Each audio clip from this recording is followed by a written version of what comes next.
Hi friends. Welcome to Technology Guru. If you not subscribed our channel yet, then please subscribe it. Let's start. With the Martian packing out cinemas and scientists finding strong evidence of flowing water on the surface of Mars, interest in the red planet has never been greater. NASA isn't losing any time in ramping up its plans to get people on the surface of Mars, and the space agency has just announced a 3-stage plan for making manned missions a reality, with the first one tentatively scheduled for the 2030s. Phase 1 is called Earth Reliant, and we're already well into it. It involves research projects carried out on the International Space Station, ISS, looking at how living in space for extended periods of time can affect the human body. Mars is about 140 times further away from Earth than the Moon is, and it's going to take us at least 150 days to get there, based on the capabilities of existing technology.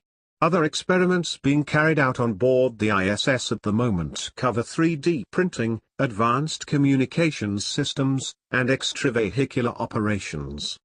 The aim is to develop technologies that enable us to go deeper into space for longer periods of time. Phase 2 is called Proving Ground. NASA will learn to conduct complex operations in a deep space environment that allows crews to return to Earth in a matter of days, says the official document. Most of this phase will be located in what's known as cislunar space, which is the space around the Moon. On the agency's list of targets in Phase 2 is another deep space habitation facility to go alongside the ISS, as well as tests of the new Space Launch System, SLS.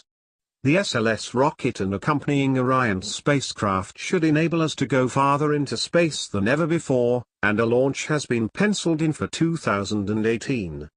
Throughout Phase 2, NASA wants to see astronauts, space stations, and rockets reducing their reliance on Earth, although a quick trip back home will still be possible if necessary. Then there's Phase 3, or Earth Independent. The name gives away what the idea is here. It includes manned missions to the Martian moons and eventually the Martian surface, and once we've set foot on the red planet, tests and experiments can begin to figure out how best to establish life. By this stage, missions will need to be self-sustaining, with minimal reliance on people back home. Future Mars missions will represent a collaborative effort among NASA and its partners, a global achievement that marks a transition in humanity's expansion as we go to Mars not just to visit, but to stay, says NASA. The first settlers will eventually need to be able to create their own fuel, water, oxygen, and building materials from the resources available on the red planet. Of course, there are a lot of challenges along the way, from refining the technology required to get us there to making sure the astronauts remain healthy on the way, but NASA's plan is firmly in place. The full document is well worth the read if you want to learn more about how manned missions to Mars will soon become a reality. Thanks for watching. Please like, subscribe and share.